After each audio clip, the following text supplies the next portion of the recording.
cap or no cap. The concept of this episode is I'm going to read off a phrase or maybe a quote or something a person might say, and we're going to say if it's cap or no cap. And there's a bunch of different ones. There's some fun ones. There's some that I know you're going to get riled up for just because I know how you are in conversations we've had. James Harden says he wants to take less money to win a championship. Is that cap or no cap? I'm going to call no cap on that because I feel like regardless of whatever he takes, like limit-wise, he's still going to make anywhere near a max. So it's like at that point, what he would want now is he needs a ring, to be in that conversation of one of the best shooting guards of all time.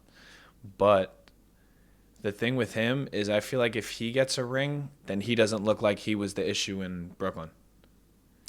Oh, okay. Because if he goes to the Sixers and goes and gets a ring, because right now when you see James Harden, you look at him as the issue. He was in Houston, couldn't do it by himself.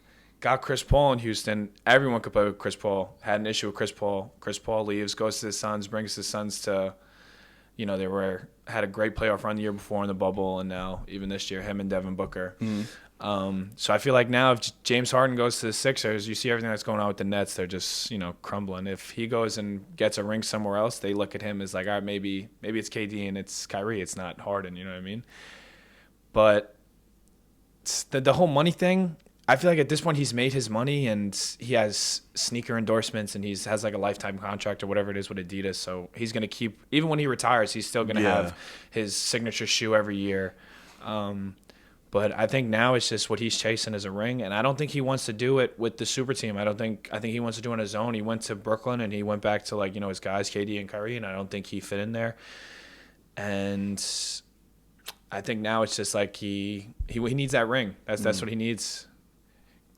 Because there was talks for like a while that, Harden, when you think of Harden as like the best scorer, one of the best scorers. You don't think really of Harden as like a two-way player, as like a great passer. He can, but I mean, I'm interested to see what he does with the Sixers with him and Embiid. They could definitely go somewhere with that, but I do feel like they're missing one piece in order to get that ring. I feel like they don't even need a superstar. I just think they need more role players wise. Like they got rid of Seth and they got rid of Drummond to go to the Nets, so those are big losses.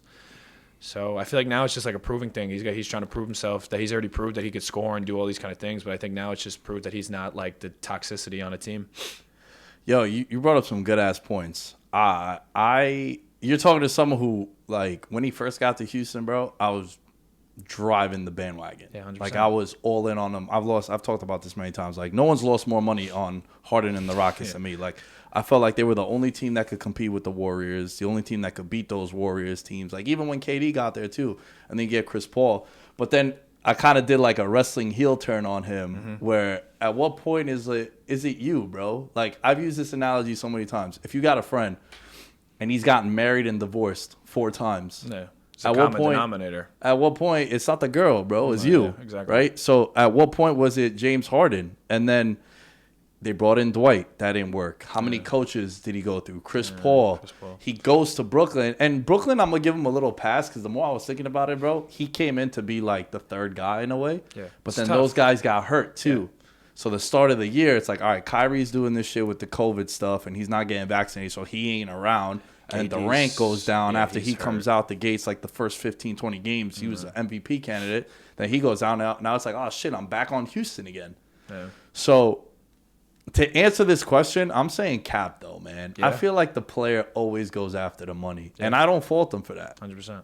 Like, why wouldn't you? Because, yeah, you're going to be making your money with the endorsements and shit, but you're also not going to be making $47 million. Yeah, you want the max. Yeah. And especially when you're a max caliber player. Right. Now, he opted out of like $47.9 million. So he still probably could get like $39 million, $8 million less. But with these new TV deals and shit, it might spike up.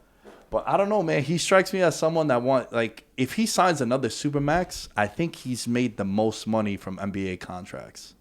So that's something you can hang your hat on, like moving forward. Like Eli Manning's made the most money in the NFL. Right. But you would never think of Eli Manning as like a Supermax. 100%. And the way you say that too, a couple of years ago, Mike Conley had one of the biggest contracts in like NBA history. He had max contract. In like 2016, you would look at who's the highest paid player. Like, how the fuck is it Mike Conley? And Mike Conley's dope, but like